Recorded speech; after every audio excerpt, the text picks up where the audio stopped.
Depois da queda da ponte JK em 2024, passou-se alguns meses e outra travessia entrou em alerta, que é a ponte Trans-Araguaia, isto na BR-230. Só que com menos de 15 anos de uso, foi identificado danos graves em seus pilares e fez com que a ponte seja interditada. E então, quais são os motivos que criaram danos graves nessa ponte? É exatamente sobre isso que vamos acompanhar neste vídeo. Por isso, fica até o final. Olá pessoal, sejam todos bem-vindos a mais um vídeo aqui no canal. Para quem é novo, eu respondo pelo nome de Farouk Pendo Ginjas e no vídeo de hoje nós vamos ver o que exatamente fez com que essa ponte seja interditada. Se este título te interessou, desce aqui embaixo, deixa aquele like, inscreva-se e ative o sininho para não perder nenhum dos vídeos aqui no canal. O link do vídeo original, assim como as minhas redes sociais, vão estar aqui na descrição. Vão lá para poderem se inscrever e acompanhar mais vídeos e poder me seguir nas outras plataformas. Já ansioso, né? Então bora ao vídeo.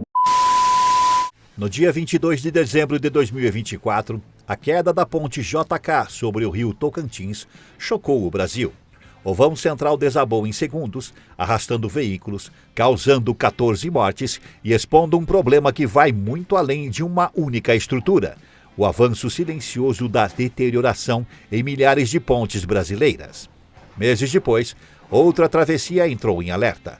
A ponte Trans-Araguaia, na BR-230, sobre o rio Araguaia, foi interditada após engenheiros identificarem danos graves em seus pilares.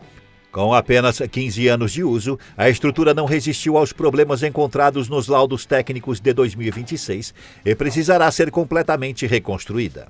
O caso ganhou ainda mais peso após a tragédia da ponte JK, que mudou a forma como inspeções passaram a ser feitas em todo o país. Neste vídeo, você verá o que levou à interdição da Trans-Araguaia, os riscos descobertos pelos engenheiros e quais outras pontes brasileiras também estão sob atenção. Então quer dizer que a ponte JK teve que servir de exemplo para essas outras pontes aí, né? Porque parece que antes as pontes não eram tão inspecionadas assim, mas depois do acontecido começaram a inspecionar outras pontes constantemente. É por isso que acabaram de identificar estes danos causados, ou melhor, esses problemas que foram encontrados na ponte Trans-Araguaia. Acho que é mesmo por causa de muita pesquisa, ou melhor, muita expansão nessas pontes aí. É por esse motivo que encontraram. Mas a questão é o porquê, né? A ponte tem menos de 15 anos, pessoal. Então, com menos de 15 anos, já foram encontrados aí esses danos, né? Então, a questão mesmo é essa, e é por esse motivo que estamos aqui a ver esse vídeo. Por quê desse constrangimento? Então, vamos aqui ver. Rodovia Transamazônica sempre foi mais ideia do que asfalto. Concebida nos anos 1970 como um eixo de integração territorial que atravessaria o Brasil de ponta a ponta pelo interior da Amazônia, a BR-230 nunca chegou a ser concluída em toda a sua extensão planejada. Trechos inteiros permanecem sem pavimentação e outros foram abandonados antes de serem finalizados. Mas os segmentos que existem são artérias reais, que abastecem comunidades sem outra saída, escoam produção agrícola de regiões inteiras e conectam estados que, sem essas estradas, ficariam muito mais isolados do que o mapa sugere. Um dos pontos críticos dessa rota sempre foi a travessia do rio Araguaia, na divisa entre Tocantins e Pará. O Araguaia não é um rio pequeno. Em boa parte do ano, é largo, caudaloso, com cheias que transformam suas margens e impõem respeito a qualquer estrutura que ouse cruzá-lo. Durante décadas, balsas fizeram esse serviço. Eram lentas, dependentes do nível do rio, do horário de operação, do clima. Para o motorista de carreta, que tinha entrega marcada, para o morador que precisava chegar a uma cidade maior do outro lado, para o agricultor que via sua colheita esperando o embarque, a travessia tinha um custo que não estava no combustível, estava no tempo perdido e na imprevisibilidade de cada cruzamento. Em 25 de outubro de 2010, a ponte Trans-Araguaia foi inaugurada. 900 metros de concreto sobre o Araguaia, construída com R$ 71 milhões do Programa de Aceleração do Crescimento do Governo Federal. A estrutura ligou os municípios de Araguatins, no Tocantins, e Palestina, do Pará, transformou um trecho que dependia de embarcações num eixo rodoviário permanente e encerrou, ao menos naquele ponto da Transamazônica, a dependência histórica das balsas. Era uma obra de integração regional num sentido concreto. Não uma estrada que levava de uma capital a outra, mas uma travessia que conectava comunidades que nunca haviam tido outra opção. Por 15 anos, ela cumpriu esse papel sem que ninguém questionasse o que estava acontecendo dentro de seus pilares. Os veículos passavam, as cargas cruzavam. A vida dos dois lados do rio seguia em frente, apoiada sobre 900 metros de concreto que, silenciosamente, iam mudando por dentro. Em abril de 2026, moradores e motoristas que cruzavam diariamente a Transaraguaia começaram a perceber sinais que não estavam lá antes. Vibrações diferentes ao passar sobre a estrutura. Um comportamento que não parecia compatível com uma ponte daquela idade. O DENIT foi acionado. Em 14 de abril, equipes técnicas especializadas chegaram ao local para os primeiros ensaios. A interdição total foi decretada em seguida, primeiro como medida preventiva, depois como decisão definitiva.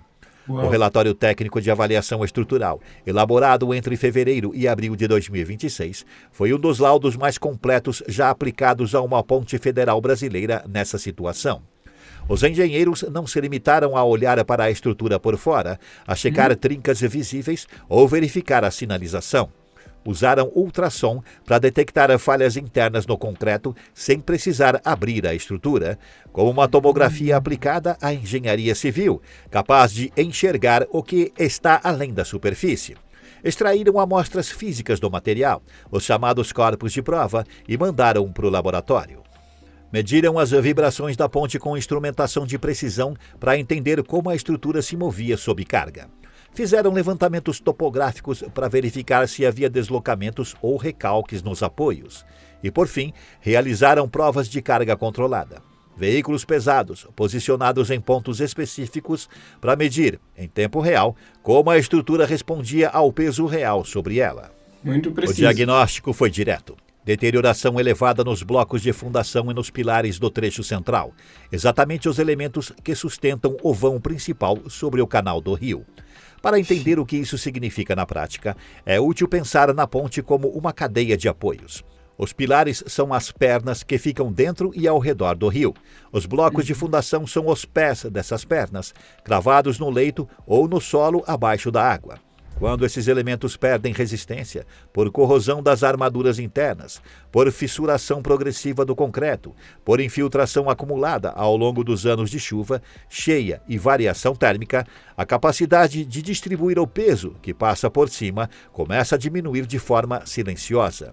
A estrutura pode parecer estável à vista durante anos, mas o equilíbrio interno já não é o mesmo previsto no projeto original. E o Araguaia, com suas cheias anuais e sua umidade constante, é um ambiente que acelera esse processo de formas que uma inspeção visual jamais consegue captar completamente. Pessoal, o que vocês estão a achar do vídeo, né? Diga aí nos comentários o que vocês estão a achar do vídeo. Será que essas informações que estão a aparecer aí no vídeo mesmo são fúteis, são mesmo importantes, né?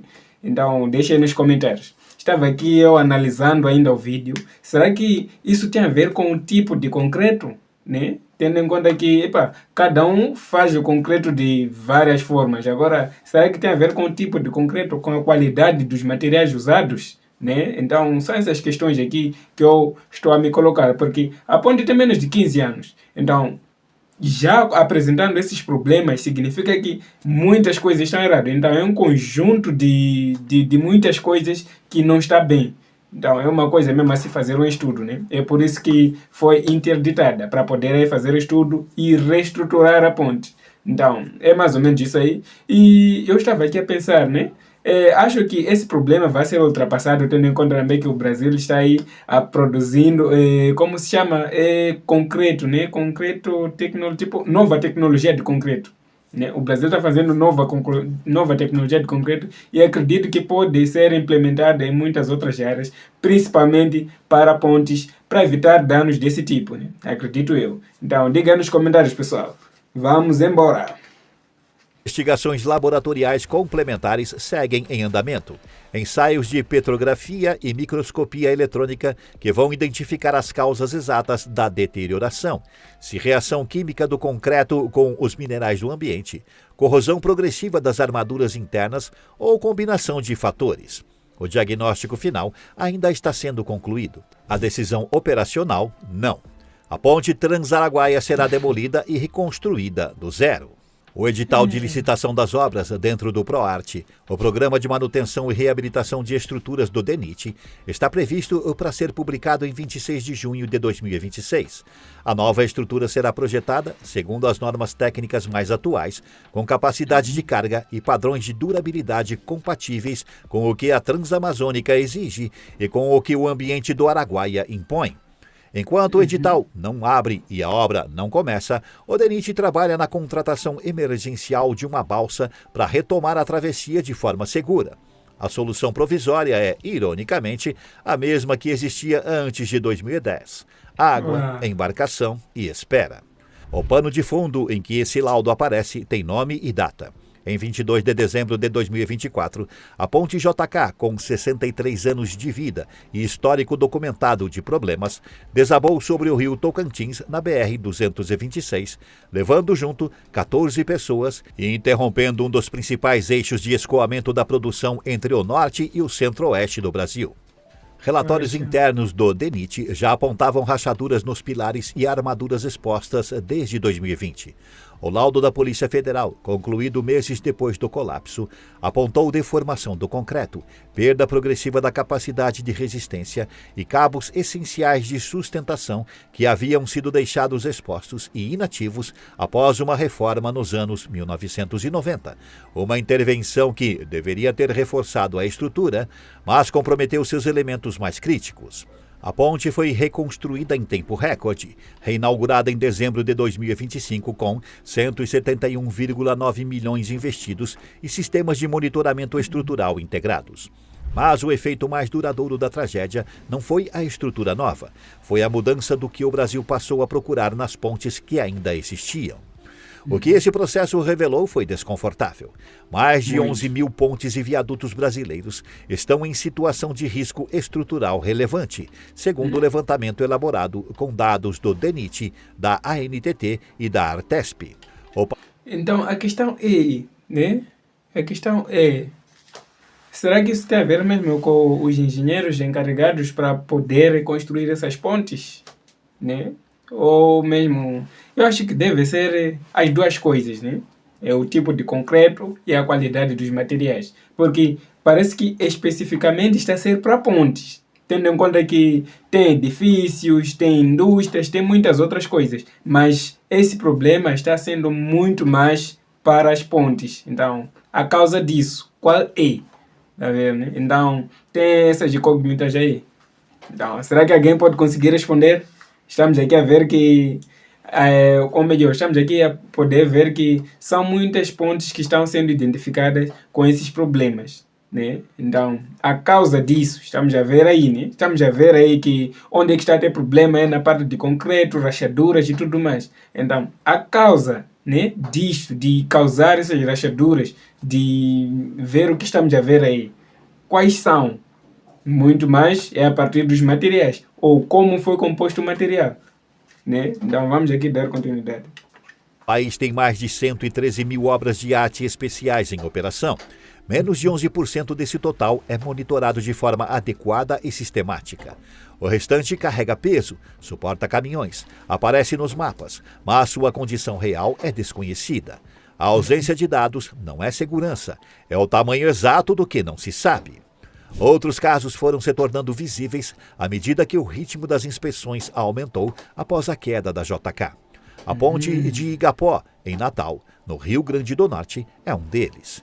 Um complexo de 2 viadutos, um construído na década de 1970 e outro nos anos 1980, que nunca havia recebido manutenção sistemática desde a inauguração, chegou ao nível 2 de uma escala de 1 a 5 de conservação estrutural. O mesmo grau crítico compatível com estruturas que antecedem colapsos, segundo o presidente do CREA do Rio Grande do Norte. O conjunto de 600 metros de extensão passou a receber obras de recuperação pelo ProArt, com 30 milhões de reais investidos. Em março de 2026, um trecho da ponte sobre o Rio Paraíba, na BR-101, em Santa Rita, na Paraíba, desabou durante intervenções emergenciais que estavam em curso desde setembro de 2025. Não havia feridos. A faixa já estava interditada há meses. Mas a imagem de uma seção de concreto despencando numa rodovia federal voltou a colocar o debate nas primeiras páginas dos jornais. Em Marabá, no Pará, uma ponte sobre o rio Itacaiunas foi interditada por decreto municipal em janeiro de 2025, após a laudo técnico identificar fissuras, deformação das cabeceiras, flambagem nos pilares e exposição de ferragens, risco imediato de colapso, nas palavras do engenheiro responsável pelo estudo. Então quer dizer que, será que antes faziam a inspeção?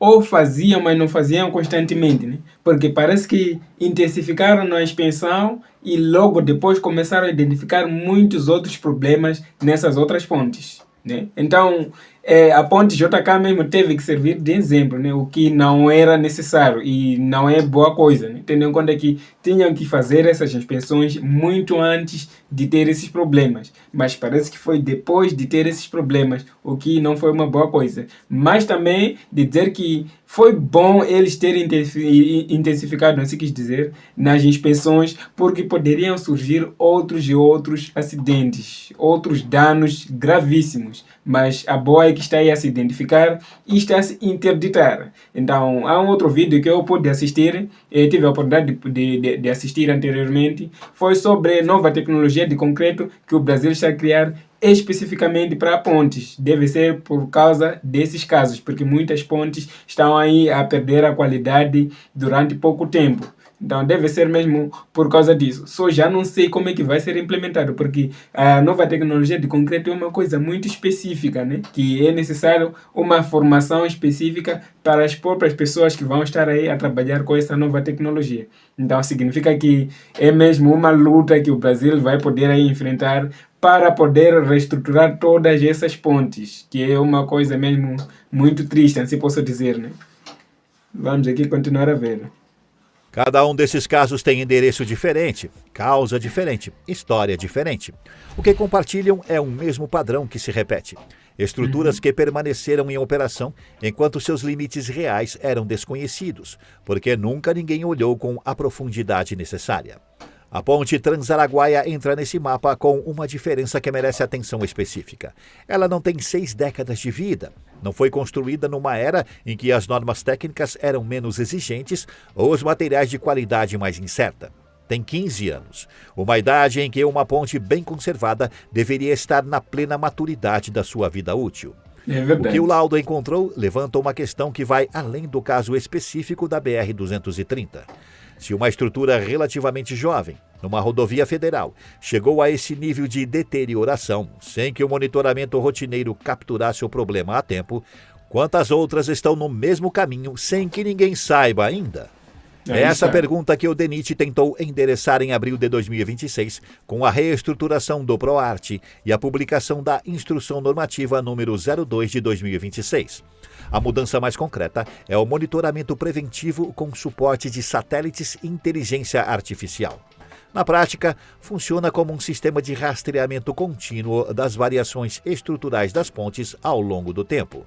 Em vez de depender de inspeções periódicas para identificar problemas que já se tornaram visíveis, o sistema mede de forma constante deformações e comportamentos que mudam gradualmente, antes que apareçam rachaduras, antes que alguém note a vibração diferente ao cruzar a pista, antes que um laudo precise ser escrito em caráter de emergência.